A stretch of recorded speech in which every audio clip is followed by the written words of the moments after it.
Hello, मैं गुरु कुमार आप सभी को एलएन स्टडी बाय गुरु कुमार पर स्वागत करता हूं। आज जो है एसएससी जीडी द्वारा पूछे गए प्रश्नों में सेट नंबर 17 को जो है कवर करेंगे, जो कि 16 जनवरी 2023 फर्स्ट शिफ्ट में जो है पूछा गया है। तो चलिए स्टार्ट करते हैं। विश्व शतरंज चैंपियन विश्वनाथ आनंद किस देश के थे? तो ये भारत के थे। 10 अप्रैल 2022 तक लोकसभा के लिए कितने आम चुनाव हो चुके हैं? तो ये 17 जो है आम चुनाव हो चुके हैं। प्लास्टिड्स जिनमें डैश रंजक क्लोरोफिल होता है वो क्लोरोप्लास्ट कहलाते हैं। तो ये हरे रंजक क्लोरोफिल होते हैं। किसे 2001 में संगीत नाटक अकादमी पुरस्कार से सम्मानित किया गया?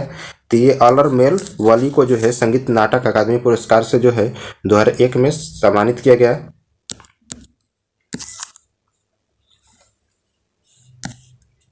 डैश जो कनिष्क के दरबार में रहते थे ने बुद्ध की जीवनी बुद्ध चरित्र की रचना की थी। ये अश्वघोष थे जो कि कनिष्क के दरबार में रहते थे और बुद्ध की जीवनी बुद्ध चरित्र की रचना किए थे। डैश आयात को प्रतिबंधित करता है और घरेलू उत्पादों की विदेशी प्रतिस्पर्धा में सहायता करता है। तो ये टैरिफ और कोटा है। टैरिफ और कोटा जो है आयात को प्रतिबंधित करता है और घरेलू उत्पादकों की विदेशी प्रतिस्पर्धा में जो है सहायता करता है। एल्युमिनियम परगलन किस उद्योग से संबंधित है? तो ये धातु क्रम उद्योग से संबंधित है। एल्युमिनियम जो है परगलन धातु क्रम उद्योग से संबंधित है। निम्न में से कौन सा सौरमंडल का बाह्य ग्रह है? तो ये इसमें से बतलाना है शुक्र, पृथ्वी, शनि, बुध में से। तो शनि जो है ये सौरमंडल का बाह्य ग्रह है। निम्नलिखित में से कौन सा नृत्य सिक्किम से संबंधित है? तो ये ताशी शब्दों जो है सिक्किम का नृत्य है। ताशी शब्दों जो है सिक्किम का नृत्य है। माल और सेवा कर अधिनियम डैश से शुरू हुआ था? तो ये 1 जुलाई 2017 से शुरू हुआ था। माल और सेवा कर अधिनियम जो है 1 जुलाई 2017 से शुरू हुआ था।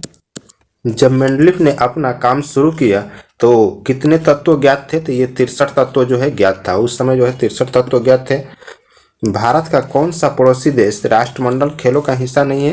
तो ये चीन जो है राष्ट्रमंडल खेलों का हिस्सा नहीं है।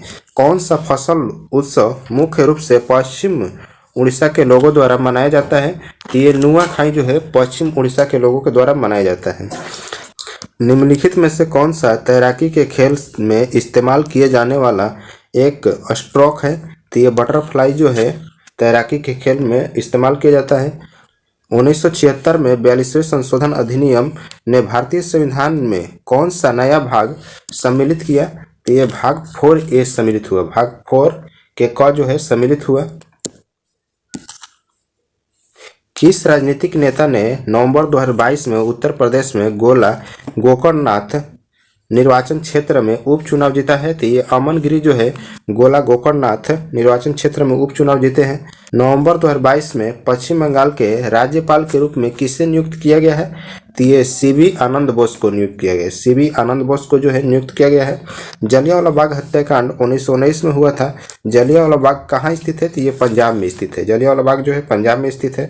वह ब्याज दर जिस पर रिजर्व बैंक LAF के तहत पात्र सरकारी प्रतिभूति के संपार्श्विक पर बैंकों से चल निधि को वह शोषित करता है उसे डैश कहा जाता है? तो यह रिवर्स रेपो दर कहा जाता है। रिवर्स रेपो दर कहा जाता है। परंपरागत आदानों का उपयोग और आधुनिक तकनीकों की अनुपस्थिति कृषि उत्पाद को डैश की ओर ले जाता है? तो ये निम्न स्तर की ओर ले जाता है। निम्न स्तर की ओर ले जाता है। अब जो है सेट नंबर 18 देख लेते हैं, जो कि 16 जनवरी 2023 सेकेंड शिफ्ट का है। कायाकल्प और शहरी परिवर्तन के लिए अटल मिशन अमूर्त 2.0 दिशा निर्देश हमारे शहरों को डैश बनाने में राज्यों की सहायता करने का उद्देश्य से तैयार किया गया है।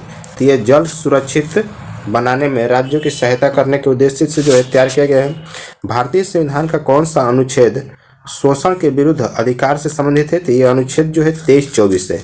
अनुच्छेद 23-24 जो है शोषण के विरुद्ध अधिकार है। उस तत्व की पहचान कीजिए जो उपधातु नहीं है। तो ये जेनॉन जो है उपधातु नहीं है। जेनॉन जो है उपधातु नहीं है। निवल राष्ट्रीय उत्पाद के संबंध में निम्न में से कौन सा सही है? तो एनएनपी बराबर जीएनपी माइनस मूल्य ह्रास होता है। एनएनपी बराबर जीएनपी माइनस मूल्य ह्रास होता है। 1867 में मुंबई में किस संस्था की स्थापना हुई? तो ये प्रार्थना समाज की स्थापना हुआ था। 1867 में जो है मुंबई में प्रार्थना समाज की स्थापना हुआ था। वर्ष 2015 में योजना आयोग के स्थान पर डैश का गठन किया गया। तो ये नीति आयोग का गठन किया गया। योजना आयोग के स्थान पर जो है नीति आयोग का गठन किया गया। विश्व में हरित क्रांति के जनक नॉर्मन बोरलॉग राष्ट्रीयता की दृष्टि से जो है ये अमेरिकी है। राष्ट्रीयता की दृष्टि से जो है अमेरिकी है। किस भारतीय मंत्री ने संयुक्त राष्ट्र जलवायु परिवर्तन रूपरेखा सम्मेलन यानी COP 27 में स्वीडन के साथ लीड IT शिखर सम्मेलन की मेजबानी की है? तो ये भूपेंद्र यादव है। भूपेंद्र यादव है। रेलवे ईयर बुक 2019-20 के अनुसार भारत में छोटी लाइनों की लंबाई जो है कितनी है? तो ये 1604 किलोमीटर है। 1604 किलोमीटर है। किस देश में आईसीसी अंडर 19 क्रिकेट विश्व कप 2022 का आयोजन किया गया था? तो ये वेस्ट इंडीज में आयोजित किया गया था। वेस्ट इंडीज में जो है आयोजित किया गया था। कौन सा राज्य बांस ड्रिप सिंचाई तंत्र का प्रयोग करता है? तो ये मेघालय जो है बांस ड्रिप सिंचाई तंत्र का प्रयोग करता है। फूलदेई जो कि एक फसल उत्सव है मुख्य रूप से भारत के किस राज्य में मनाया जाता है? तो ये उत्तराखंड में मनाया जाता है। फूलदेई जो है उत्तराखंड में मनाया जाता है। राष्ट्रीय महिला आयोग की स्थापना जनवरी डैश में सांविधिक निकाय के रूप में की गई थी? तो यह जनवरी 1992 में जो है सांविधिक निकाय के रूप में किया गया था। किसके अभाव के कारण कमजोर अस्थियां और दंत क्षय होता है? तो ये कैल्शियम के अभाव के कारण जो है कमजोर अस्थियां और दंत क्षय होता है। असम सरकार की ओर से सर्वश्रेष्ठ नृत्य निर्देशक के पुरस्कार से किसे सम्मानित किया गया है? ये जतिन गोस्वामी को जो है सम्मानित किया गया है। कुसुकुंतला प्रभाकर रेड्डी नवंबर 2022 में तेलंगाना में डैश निर्वाचन क्षेत्र से विधानसभा के सदस्य बने? तो ये मुनुगोडे निर्वाचन क्षेत्र से जो है विधानसभा के सदस्य बने थे। निम्नलिखित में से कौन सा कथन बास्केटबॉल के संदर्भ में सही है? तो ये खेल शुरू करने के लिए 5 खिलाड़ियों की 2 टीमों की आवश्यकता होती है। ये सही है। कौन तब अध्यादेश जारी कर सकता है जब राज्य विधानमंडल सत्र में न हो और वह संतुष्ट हो कि तत्काल कार्रवाई की आवश्यकता है? तो ये राज्यपाल जो है अध्यादेश जारी कर सकता है। राज्यपाल जो है अध्यादेश जारी कर सकता है उस स्थिति में। पाटलिपुत्र में स्थानांतरित होने से पहले डैश कई वर्षों तक मगध की राजधानी था? तो ये राजगिरी जो है पाटलिपुत्र में स्थानांतरित होने से पहले जो है राजगिरी कई वर्षों तक मगध की राजधानी था। विश्व प्रसिद्ध नृत्यांगना गुलाबो सपेरा को किस नृत्य शैली के लिए जाना जाता है?